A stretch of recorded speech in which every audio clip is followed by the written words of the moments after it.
Hey everybody, what's going on? Hellmite here, bringing another video from Grab the Lantern today. Preseason 14 is upon us, and Riot have published a massive article detailing all of the changes that they are making to the game going into Season 14. Now, this is actually going to be broken into two videos. I'll have one entire video talking about the items, if that's all you guys care about. That will be published here shortly after this goes live. But in the meantime, this video is going to be talking about the other major systemic changes that Riot are making to the game, most specifically with epic monsters, but also to the map of Summoner's Rift itself. Now, these changes I'm a little less high on than the item changes, so take everything you hear today with a grain of salt, but let's go ahead and break down the changes in today's article. Importantly, I want to highlight this section here. There is no Void event in 2024. For those of you who are saying all these changes are being made because Riot have big plans for a big Void event in 2024, like we got with Viego in 2021, I believe, that is not the case. We are not getting a Void event, so keep that in mind. This is also informing some of my takes on these subjects. Either way, moving into the gameplay changes, starting off with the Void Grubs and Void Mites. Now, these little beasties are replacing Herald's first spawn of the game. So, ordinarily, Herald spawns early into the game. Now, it is only going to be spawning at 14 minutes, and before that, it is going to be placed by the Void Grubs, which spawn in at 5 minutes into the game, and they respawn in 4 minutes. Only 6 can be spawned in a game. They spawn these little Void Mites, as you're seeing in the GIF, to attack you when you do aggro them, but if you take them down, you earn a buff that goes to your entire team that gives you bonus damage over time to structures. And this buff stacks based on how many of these guys you're able to kill. So kill 3 of them, you'll have a lot more damage than if you only manage to kill 1. If you kill 5 or 6, you'll also periodically summon 1 or 2 Void Mites, respectively, to help you take down enemy structures. This is, I think, a very interesting change. I think that having 2 Heralds in the game was a little overbearing. Sometimes you're using the first Herald to not even kill first tower, but just to do a bunch of damage to an early tower and get a bunch of tower plating because your champion was already going to be killing that tower first anyways. And then second Herald is like breaking an inner or even sometimes an inhibitor turret, which feels a little bit overbearing. I think replacing it with these guys makes a lot more sense from that perspective. There's less of a major objective to fight over in the early stages of the game, but there still is something to fight over. This also, I think, gives interesting advantages to a team that has priority lanes. If, for example, your top lane and mid lane are winning, they might say, hey, let's go and do a couple of Void Grubs while we have prio, right? We've shoved in our opponents, let's go kill 1 or 2 of these guys and then go back to our respective lanes now that we have newly increased damage against structures. This also means that's less of something that your opponent can interrupt, right? If you kill 1 and you're working on a second one and then you realize the enemy jungler's in the area, you can just leave, right? Like, you've already gotten something for your team. Unlike if you were halfway done with Herald and then the enemy jungler shows up and you're like, well, now I just have to run away and I wasted all that time. I think this is a very interesting change. I'm very interested to see how these guys are going to play out, and I think that replacing the first Herald with these guys is a very fun little change that I think will play out very interestingly. Moving on to Rift Herald, of course, besides her new appearance, Rift Herald is now once per game, as I alluded to, but now when you spawn her, you can steer her by right-clicking Herald and jumping onto her. This is similar steering to a Scion ultimate. If you charge Herald into a turret, it'll do more damage than if you charge into one uncontrolled, and if you happen to run into an enemy champion, they also take damage and are knocked airborne, and once you collide with terrain or a turret, though, you'll hop off and become your normal self. This is kind of unique. I feel like it gives Herald a little bit more reliability. You don't have to get close enough. You don't have to wait for Shelly to get distracted by minions and then realize there's a tower and then sit through that long animation while she finally charges up and goes forwards. Like, now you can pop it and like all the way back in top lane, hop on, and then ride it all the way to their inner turret to get a big slam down. I think is very, very fun. While also meaning that the teams actually have to be committed if they want more damage. If you know an uncharged Shelly won't kill the tower, but you really want that tower dead, you may have to make the decision to hop on her and guide her yourself, which means that maybe your team gets engaged on 4v5 while you're occupied. There are some things here that I quite like about it, but generally making Herald once per game, I think makes a lot more sense for the objective overall. But the Void isn't just affecting the epic monsters, there are some changes to the camps. Blue and red buff, they say specifically the first time they respawn following Bear and Nashor emerging at 20 minutes into the game, they are going to be replaced by the Voidborn Sentinel and Voidborn Brambleback. They are harder to kill on this state, but if they are killed, they give their buffs to the entire team of the player that takes them down, excluding anybody who's already dead. Similarly, Void Scuttler, the first time it dies, the first time it spawns after Baron has spawned, it comes out as the Voidborn Scuttler. When you kill it, it sends out a Scryer's Bloom effect that reveals all champions and wards in a surrounding area and knocks all the wards down to 1 HP. Now, I like these conditionally. If this is a once per game thing, the first time they spawn post Baron Nashor, you get these effects. I think this is fine. I generally think that having a team-wide blue and red buff once per game is kind of neat in the mid-game, just saying, hey, it's time for just a giant team fight, right? Grab your blue, grab your red, and let's go fight for Baron, right? That's kind of a fun thing I could see happening. But if this is every single time after Baron spawns, this is a nightmare. This will have a dramatic effect at slowing games down because teams will be unwilling to fight until they have their buffs empowering them. There are no more hard decisions to be made about who gets buffs. I'm the jungler and I'm 20-0. I'm taking blue regardless of what my mid laner says. Or I'm a supportive jungler, so even though I really want the gold to keep myself scaling, I also wanted to give it to my mid laner because they're doing quite well for themselves, right? Like things like that. Those, I think, are important places of tension, and saying everybody gets it actually removes a lot more gameplay than it adds, as well as just making League of Legends kind of crazy hyper powerful, right? And I think one team fight where all 10 champions on a team have all of the buffs is fun and cheesy, and maybe once per game I think could be okay. I think every 5 or 6 minutes afterwards, after 20 minutes, is a little egregious, and I would not be happy if that's the case. We don't have any confirmation yet one way or the other, but I'm not happy with the blue and the red buff changes if it's forever. Scuttler, I think, is fine. I think you can keep that forever after Baron spawns, and it wouldn't make a big difference either way. Speaking of Baron, though, Baron has gotten a new appearance, and I'm gonna be real with you guys, I do really like this design. I miss the old one.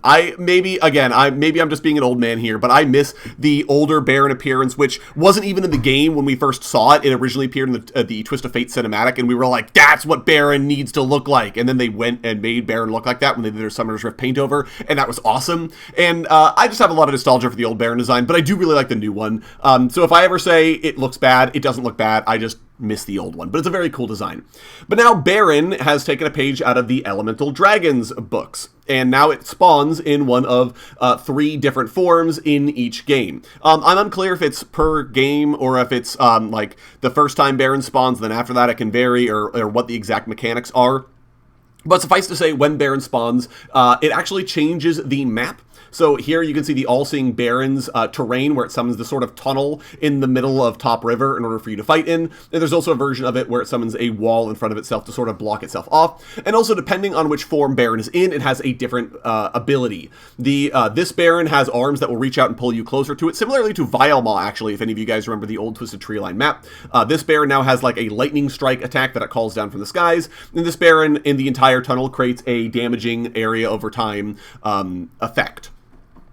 I'm not happy with this Baron in particular. I really think the All-Seeing Baron is not well designed. I think that blocking off more terrain leads to less interesting gameplay in League of Legends. I liked the river as this very large, wide open area to have battles in, and I think that creating a ton of extra terrain in the river leads to fewer areas where you have wide open areas, and therefore just less interesting fights overall. Having more terrain means that there's less room to maneuver, there's less room to approach your opponents, just not as much fun, and it also means that champions with mobility, especially mobility that goes over terrains, they become dramatically more powerful than champions without any mobility. I think the other 2 Barons are probably fine. This little wall here isn't going to make much of a difference. I don't mind this existing personally. But speaking of terrain changes, there is a ton of things that Riot are doing to change Summoner's Rift in general. First of all, starting here at the top lane, as you can see, this is sort of bellied out area of the map up by the red side. This means that generally it's harder to gank red side than it was before. You can't go through the tri-brush for the sort of reverse gank. Instead, there's only really one way to gank top lane red side, a top lane red side champion, which is to go through river or to go from behind their turret and tank a bunch of tower shots, which probably isn't ideal. They've also replaced the side brush with the sort of pixel brush in the middle, which I'm not a particular fan of, but I like the idea of the potential of maybe evening it out a little bit to make it a little bit harder to gank that lane. We'll talk a little bit more about that, though, once we've covered all the changes.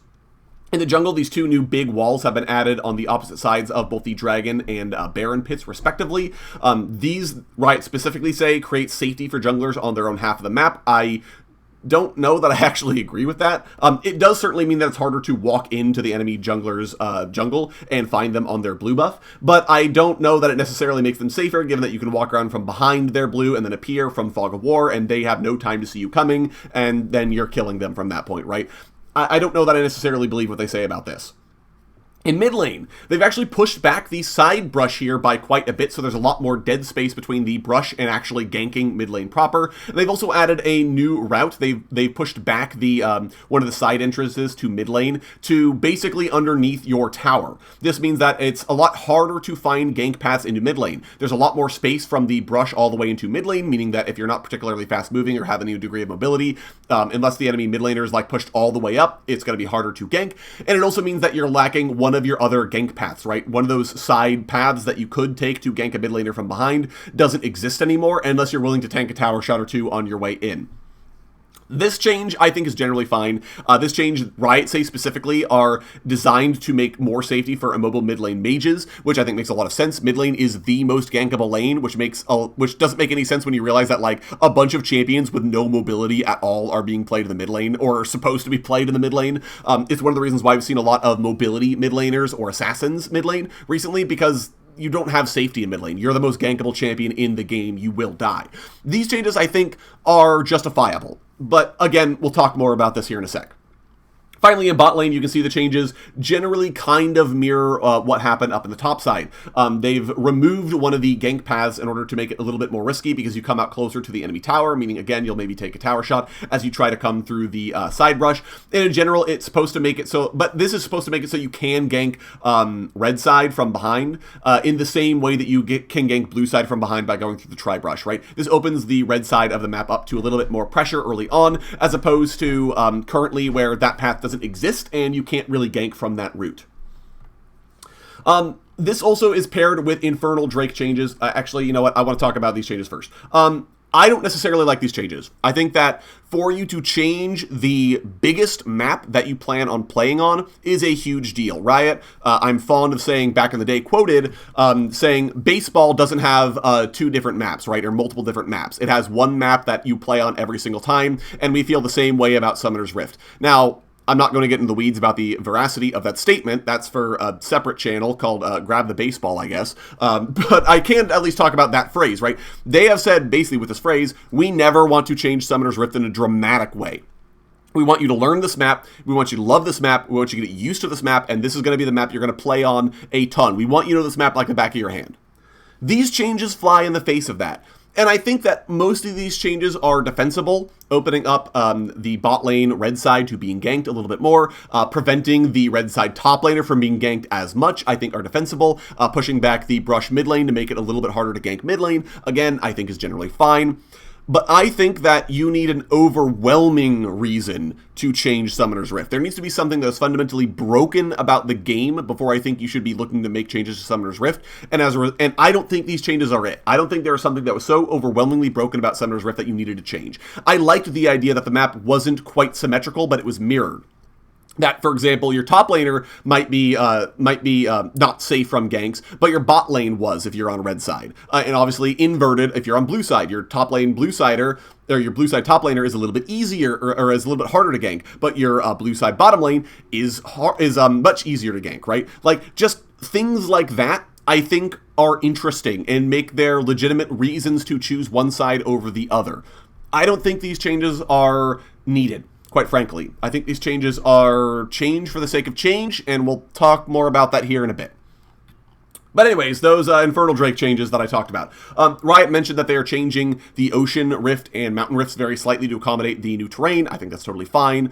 Generally, that was going to have to happen. But they also said that Infernal Drake doesn't really have that much going on. Infernal Cinders, or the sort of Blast Cone spawning extra around the map and the Drake Pit opening up a little bit more, those changes are fine, but I don't think they really shook the map in the same way that all of the other Rifts did, and Riot agree.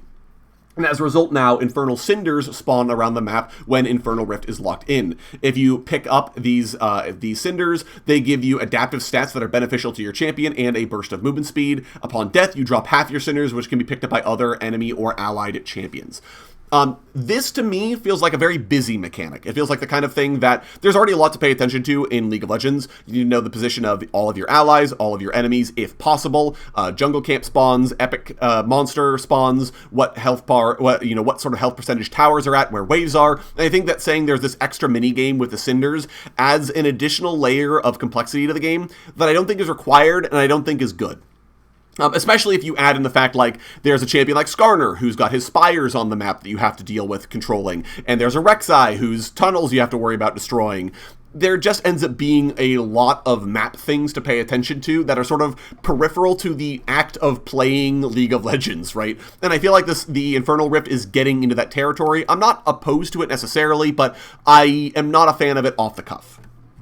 And finally, there's something about the fist bumps here, and the rest of this I'm all going to cover in another video, specifically talking about more so the item changes.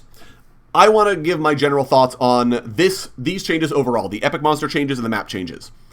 They smack to me of the Fortnitification of League of Legends, shall we say. The idea that we need to make large, sweeping changes to the game, not for any reason, but to make large sweeping changes to the game so people will write articles about it and make content about it, like I'm doing right now. So players will talk about it and say, oh, did you see what they did with Baron? Oh, did you see all the terrain changes? Oh, did you see? You're not making it for any gameplay reasons. You're making it because you want people talking about your game. In fact, it could be negative for gameplay reasons, but you want people talking about your game, so you made those changes. Now, the terrain changes, I think, are okay. I think these are mostly defensible. I'm not a big fan of them, but also I could very well be old man yells at cloud here, so don't worry too much about my opinions on the terrain pieces. I think, personally, this is not enough of a reason to change Summoner's Rift, but I could see their reasoning, and I don't necessarily disagree with all of it. I think the Baron changes are not required. I think the blue buff changes and the Void Scuttler changes are not required, especially not if they are going to be a permanent addition, like I said before.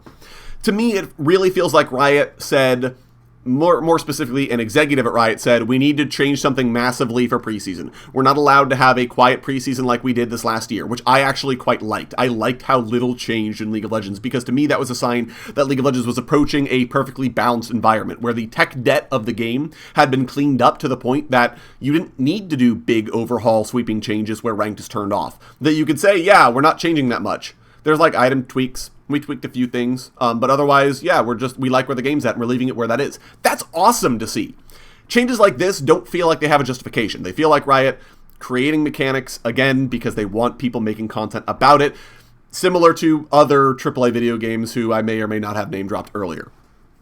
As a result, I'm not a fan. And I feel like if this is going to be the approach moving forward, if these changes are not permanent, let's say, if in Preseason 15 they say, oh yeah, so we got rid of all the Void stuff, but there's a new theme on the Rift, that's not a direction I want to see League of Legends taking, and I think that's mostly why I'm so against this right now. Again, these changes look okay off the cuff, but I'm worried about what this entails for League of Legends moving forwards, especially the map changes. I really don't want to see in Preseason 15, if Riot do roll with these map changes, that they start changing more things about the map.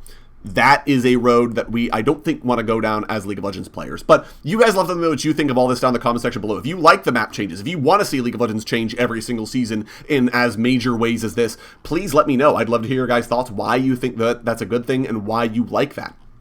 Or anything else that I talked about in this video. Obviously, let me know all that in the comment section below. If you're interested in seeing my opinions on the itemization changes, I will have another video for that linked in the description below whenever that does go live, which should be very shortly after this one comes out. But once again, thank you guys so very much for watching. I really appreciate it. If you enjoyed the video today, go ahead and leave it a like. And if you really enjoyed the video, consider subscribing. I upload a video every Monday, Friday, and on patch days as well. Once again, thank you guys so very much for watching. I do appreciate it. And I'll talk to you all later.